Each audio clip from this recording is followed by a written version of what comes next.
आज इनकी संख्या 75 से 80 हजार करोड़ तक पहुंची है। अकेले यूपी यहां से एक्सपोर्ट कर रहा है। स्टार्टअप कल्चर आपके समय थी ही नहीं।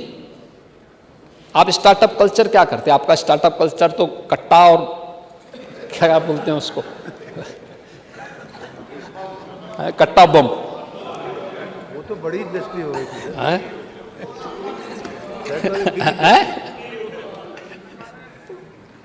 लेकिन आज यूपी के अंदर 20,000 से अधिक पंजीकृत स्टार्टअप हैं और इसमें से लगभग आधी स्टार्टअप का नेतृत्व महिलाएं कर रही हैं।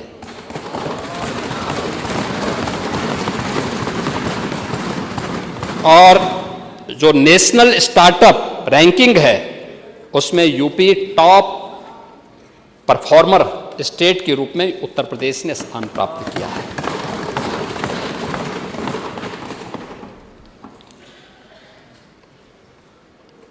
एआई प्रज्ञा पहल, ये नागरिकों और कार्मिकों के एआई प्रशिक्षण में ये तमाम बड़ी कंपनियों के साथ मिलकर के हम लोग इस दिशा में कार्य कर रहे हैं, इसके प्रशिक्षण के लिए कर रहे हैं।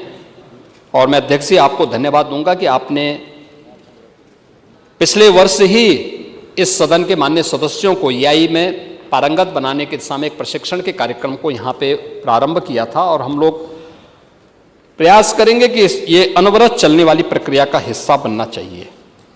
हम लोगों ने इलेक्ट्रॉनिक कंपोनेंट में आत्मनिर्भरता और ग्लोबल वैल्यू चेन में हिस्सेदारी बढ़ाने के लिए भी कार्यक्रम को आगे बढ़ाया है।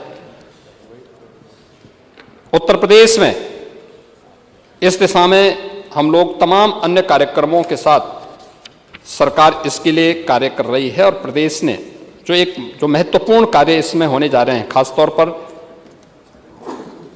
टेक युवा के लिए एक बड़ा जो कार्य सरकार करने जा रही है, खासतौर पर जिसमें एक बड़ा हमारे पास निवेश की संभावना विकसित होने जा रही है। और उस दिशा में जो मैं यहाँ पर करना, आप यहाँ पूरे सदन का ध्यान उस ओर आकर्षित करना चाहूँगा, वह है 25 लाख जो युवा हमारा होगा, उस युवा को AR, VR एंड XR आधारित कौशल प्रशिक्षण के लिए हम लोगों ने धनराशि की व्यवस्था की है। यानी AR ऑगमेंटेड रियलिटी में, यानी हकीकत में कुछ जोड़ना। ये आप अपनी दुनिया, आंखों से अपनी दुनिया को देख रहे हैं, लेकिन एक चश्मे या फोन स्क्रीन के जरिए उस पर डिजिटल आधारित रास्ता है, नाम है या 3D मॉडल चिपका दी जाए तो बहुत सारे ऐसे गेम हैं जो आज देखने को मिलते हैं। और वो चीज़ें हम लोग उसमें प्रशिक्षण देने के लिए एक नया क्षेत्र बना है जिसमें हम लोगों को स्मरण कर सकते, यानी उसमें उसका स्किल डेवलपमेंट कर सकते हैं। दूसरा वर्चुअल रियलिटी VR, ये नए वे फील्ड हैं जिनके माध्यम से हमारा युवा प्रशिक्षित होकर के और उसके स्किल डेवलपमेंट के माध्यम से उसको नई जॉब क्रिएट कर सकता है। जैसे हम लोग अक्सर देखते हैं, आप जाते होंगे कहीं भी, आंखों पर एक बंद हेडफोन यानी हेडसेट होता है और उसमें असली दुनिया नहीं दिखती। आप पूरी तरह से एक कंप्यूटर जनरेटेड दुनिया के अंदर होते हैं और उसमें जैसे कोई बुजुर्ग अपने घर में बैठा है या कोई ऐसा व्यक्ति जो किसी एक महत्वपूर्ण स्थल में उसको देखने का इच्छुक है, क्या स्थिति है, एक जगह में बैठ करके उसको देख सकता है। और ये वर्चुअल रियलिटी के बारे में ये ढेर सारे जॉब क्रिएट कर सकता है।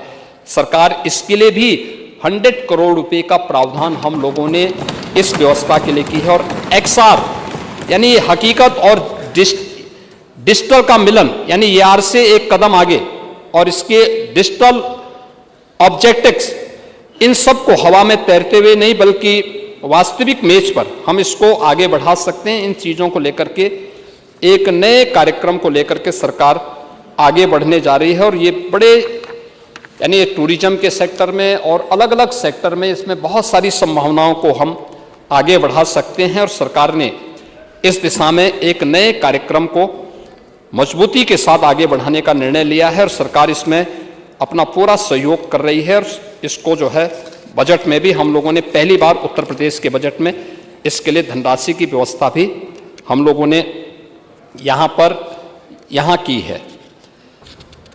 मैंने EI सेंटर ऑफ एक्सीलेंस की बात यहाँ पे कही है कि उसके लिए भी धनराशि की व्यवस्था है और भी अन्य महत्वपूर्ण चीज़ों के बारे में हम लोग यहाँ पे पहले ही व्यवस्था कर चुके हैं। लखनऊ और गौतम बुद्ध नगर में यू हब यानी प्लग एंड प्ले इंक्यूबेशन एवं इनोवेशन के लिए धनराशि की व्यवस्था की गई है। और अब यूपी यानी ये सभी चीज़ें बताती हैं कि उत्तर प्रदेश इन सब के बाद ये चीज़ें अब बीमारू राज्य की श्रेणी से ऊपर उठ करके आगे बढ़ चुका है और काफ़ी चीज़ें उसके सामने देखने को मिल रही हैं कि आज जो बदली हुई तस्वीर है, इसलिए क्योंकि सरकार ने उस दिशा में कार्य प्रारंभ किया है। मैंने यहाँ पर CM युवा के बारे में यहाँ पहले ही मैंने आपको ODOP स्कीम के बारे में भी मैंने यहाँ पे बताया था। अन्य तमाम स्कीम के बारे में जो जिनके लिए धनराशि की व्यवस्था की है। और मैं आज इस सदन में एक बार और कहना चाहूँगा, जो सरकार ने बजट में प्रावधान किया है और उस वह है जो 24 जनवरी को उत्तर प्रदेश स्थापना दिवस के अंदर लौह पुरुष सरदार वल्लभ भाई पटेल के नाम पर हम लोगों ने एक एम्प्लॉयमेंट जोन हर जनपद में स्थापित करने की बात कही है।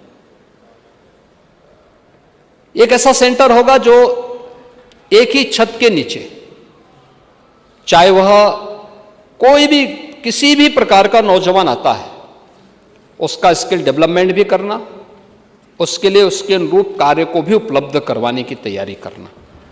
और इसके लिए एक एम्प्लॉयमेंट जोन के अंदर हमारा लगभग 50 से लेकर 100 करोड़ रुपए तक खर्च होंगे। और इसके लिए सरकार ने व्यवस्था की है कि प्रयास होना चाहिए कि 100 एकड़ लैंड जनपद के पास जनपद मुख्यालय से बहुत दूरी ना हो, लेकिन वहां पर होती है। तो हम लोगों ने धनराशि की व्यवस्था सरदार वल्लभ भाई Patel employment and industrial zone की स्थापना करने के लिए किया है, जिसमें एक छत के नीचे सब कुछ उपलब्ध हो जाएंगे। अब ऐसा नहीं कि अलग अलग चीज़ें अलग अलग जगह हो रही हैं। कहीं पहले सेवा योजन कार्यालय होता था, वहाँ से सेवा योजन नहीं होता था, केवल एक उसके रूप में बना रहता था। उद्योग का कार्यालय जिले के अंदर होता था, लेकिन कोई वहाँ एक्टिविटीज़ नहीं होती थी। अब ये सारी एक्टिविटीज एक छत के नीचे हम प्रारंभ कर देंगे, निवेश से लेकर के और उसको जॉब देने तक, उसके यानी स्किल डेवलपमेंट से लेकर के उसको वहाँ पे एम्प्लॉयमेंट देने तक, ये सब कुछ एक जिले के अंदर होगा। और उत्तर प्रदेश यानी उसी जोन में हम लोग सभी कॉमन फैसिलिटी सेंटर भी उपलब्ध कराएंगे, टेस्टिंग लैब भी उपलब्ध करा देंगे, प्रोडक्ट डिस्प्ले और डिजाइन सेंटर, प्रशिक्षण केंद्र, ये सब कुछ उसके अंदर ही उसी जोन के अंदर हम उपलब्ध करवाएंगे। एक बड़ा सेंटर बनेगा जो यूपी को एक नई पहचान उपलब्ध करवा सकता है। और एक नई स्कीम के लिए भी धनराशि की व्यवस्था की गई है, वह है 1 डिस्ट्रिक्ट 1 कुजीन के लिए, एक जनपद एक व्यंजन। उत्तर प्रदेश तो इस दिशा में काफ़ी प्रगतिशील रहा है और उत्तर प्रदेश ने काफ़ी यहाँ पे प्रगति भी की है। और हमारे यहाँ हर जनपद के अंदर